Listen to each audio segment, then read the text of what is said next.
तो आप क्या पिलाएं सुबह सुबह बच्चों को? जूस पिलाइए, संतरे का रस पिलाइए, मौसमी का पिलाइए, द्राक्षी का पिलाइए, टमाटर का पिलाइए, गाजर का पिलाइए। कुछ नहीं है तो नींबू की शिकंजी ही पिला दीजिए, सबसे सस्ता। और जितने दिन ऊस खाने को मिलता है, जितने दिन, 3 महीने 4 महीने, तो सकाळी ऊस का रस जरूर पीने का, नाश्ता नंतर, जेवण नंतर। आप बोलेंगे इसमें क्या है? ये जो ऊस का रस है ये अद्भुत है। इसकी सबसे बड़ी विशेषता है कि इसमें भरपूर मात्रा में कैल्शियम है, और हमारे शरीर की ये जो हड्डियां होती हैं इनको बनाने के लिए कैल्शियम सबसे जास्ती उपयोग में आता है। और जूस जो है ऊस का रस, उसमें सबसे जास्ती कैल्शियम। फिर दूसरे नंबर पे सबसे जास्ती फास्फोरस है। कैल्शियम और फास्फोरस अगर किसी किसी रस में है तो वो तो सबसे अद्भुत है। इसलिए ऊस का रस जितने दिन मिले जरूर पीना। क्या क्या फायदा होगा? हड्डियां मजबूत होंगी, शरीर में चुस्ती फुर्ती रहेगी, ताकत बहुत ज्यादा आएगी। और मैं आपको 1-2 माहिती देता हूं। जो ऊस का रस पी सकते हैं सुबह सुबह, उनको जिंदगी में कभी भी काविड़ रोग नहीं हो सकता।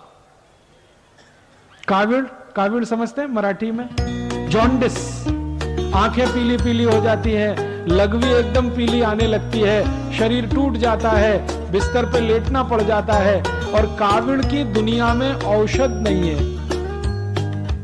एलोपैथी के किसी भी डॉक्टर से पूछेंगे, वो कहेगा काविड़ की औषध नहीं है, ये तो अपने आप ही ठीक होता है। डॉक्टर कहेगा आराम करो 20 दिवस, 25 दिवस, 30 दिवस। लेकिन इस काविड़ को होने नहीं देना, इसकी सबसे बड़ी ताकत है ऊस के रस में। तो ऊस का रस पिए, सुबह सुबह बहुत अच्छा होता है। और मैं इसलिए भी कह रहा हूं ऊस का रस पीने को कि सारे के सारे भारतीय नागरिक रोज सकाळी 1 गिलास ऊस का रस पिए, तो भारत के जो शेतकरी ऊस उत्पन्न करते हैं वो सब श्रीमंत और कोटिपति हो जाएं। आप बोलेंगे वो कैसे? अभी क्या होता है, जो शेतकरी ऊस उत्पन्न करते हैं वो सारा ऊस साकर कारखाने में जाता है। साकर कारखाना चलाने वाला तो कोटिपति और श्रीमंत हो जाता है, शेतकरी वहीं का वहीं रोडपति रह जाता है। मैंने संपूर्ण भारत का 3 बार प्रवास किया है, उत्तर, दक्षिण, पूरब, पश्चिम। जो भी शेतकरी ऊस उत्पन्न करते हैं सब गरीब हैं, रोडपति हैं। लेकिन उनके ऊस को साखर बनाने वाले जो श्रीमंत हैं और कोटिपति हैं, कारखाने के मालिक, वो सब उद्योगपति है। ये चक्कर क्या है? चक्कर बड़ा सीधा है। ऊस का भाव बहुत कम है, साखर का भाव बहुत जास्ती है। ऊस पैदा करने वाले शेतकरी को भाव कम ही है, लेकिन साखर बनाने वाले श्रीमंत को भाव सबसे जास्ती है। तो मेरा तो यह कहना है कि ऊस में से साखर बने, एक भी शेतकरी श्रीमंत नहीं हो सकता। अगर इसी ऊस का रस बिकने लगे और सारे भारतवासी पीने लगे, तो ऊस उत्पन्न करने वाला हर एक शेतकरी श्रीमंत होता है। और एक फायदा होता है, अगर ऊस का रस पिए ना, तो नपुंसकता की बीमारी कभी नहीं आती। मैं आपको एक छोटी सी माहिती देता हूं। अगर आपके घर में ऐसे कोई पति पत्नी हैं जिनका विवाह हो गया लेकिन बच्चे उत्पन्न नहीं हो रहे, कमी किसी को भी हो सकती है, स्त्री में भी हो सकती है, पुरुष में भी हो सकती है। ऐसे किसी भी पति पत्नी को कहिए कि अगर बच्चा चाहिए तो ऊस का रस पियो।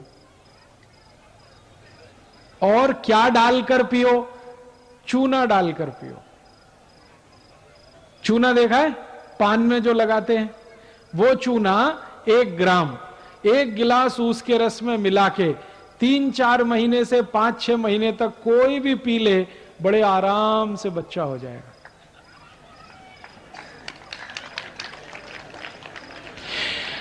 और ऐसी स्थिति में तो सबसे जल्दी बच्चा होगा जब पुरुष के वीर्य में शुक्राणुओं की कमी है और इस कारण से बच्चा नहीं हो रहा है, उनके लिए तो ये अचूक औषध है। ऊस का रस और थोड़ा सा चूना। ये ऊस का रस और चूना दुनिया की सबसे अद्भुत औषध है। आप इसको पी सकते हैं। गुर्गे दुखने का अगर रोग है ना, तो भी इसको पी लीजिए, गुर्गा दुखना कम कर देगा। कांधा दुखता है, कमर दुखती है, संधिवात हो गया है, ऊस के रस में चूना मिला के पीजिए, बहुत अद्भुत परिणाम। बार बार काविड़ होता है, ऊस के रस में चूना मिला के पीजिए, और अच्छे परिणाम। नपुंसकता है, शारीरिक कमजोरी है, उसमें भी ये काम करता है। तो मेरा कहना है, आयुर्वेद का नियम सकाळी जेवण नंतर जूस पीने का, तो ऊस का रस सबसे अच्छा। दूसरे नंबर पर संतरे का रस, मौसमी का रस, द्राक्षी का रस, टमाटर का रस, गाजर का रस, और ये जितने भी रस आप पिएंगे, सबका पैसा शेतकरी समाज को ही मिलेगा। और शेतकरी समाज को पैसा मिलेगा, शेतकरी समाज श्रीमंत होगा। मेरी आपको एक छोटी सी विनंती है, कुछ और रस आते हैं हमारे देश में बोतल में बंद, वो कभी नहीं पीना, वो सब खतरनाक है।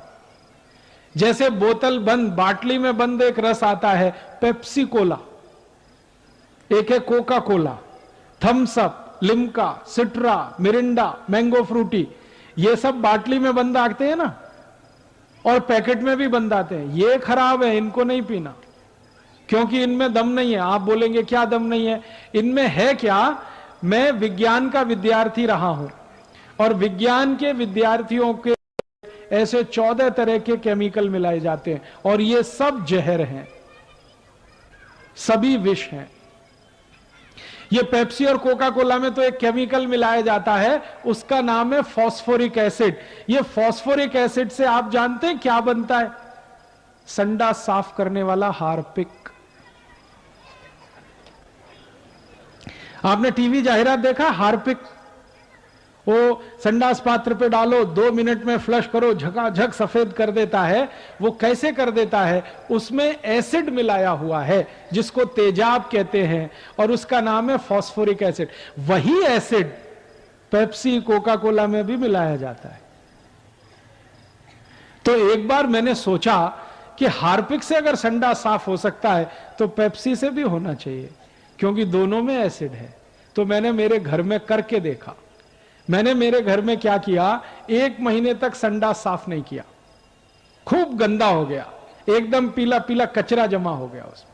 फिर मैं पेप्सी और कोका कोला की बाटली लेके आया और संडास पात्र पे गिराया, और 2 मिनट के बाद पानी से फ्लश किया। संडास पात्र झक्काझक सफेद, एकदम व्हाइट एंड व्हाइट, एकदम नीट एंड क्लीन। वो दिन से मैंने एक जाहिरात शुरू किया है, ठंडा मतलब टॉयलेट क्लीनर। ठंडा मतलब कोका कोला नहीं है, ठंडा मतलब टॉयलेट क्लीनर। अब मुझे बड़ा दुख होता है कि पढ़े लिखे श्रीमंत लोग ये टॉयलेट क्लीनर गटागट पीते रहते हैं। जास्ती एजुकेटेड जास्ती पीते रहते हैं। Engineer, doctor, chartered accountant, manager, professor, सब संडास साफ करने वाला पानी पी रहे। किसी के लग्न प्रसंग में जाते हैं ना, तो फोकट में मिलता है, तो 2-2, 3-3 बाटली गटकते,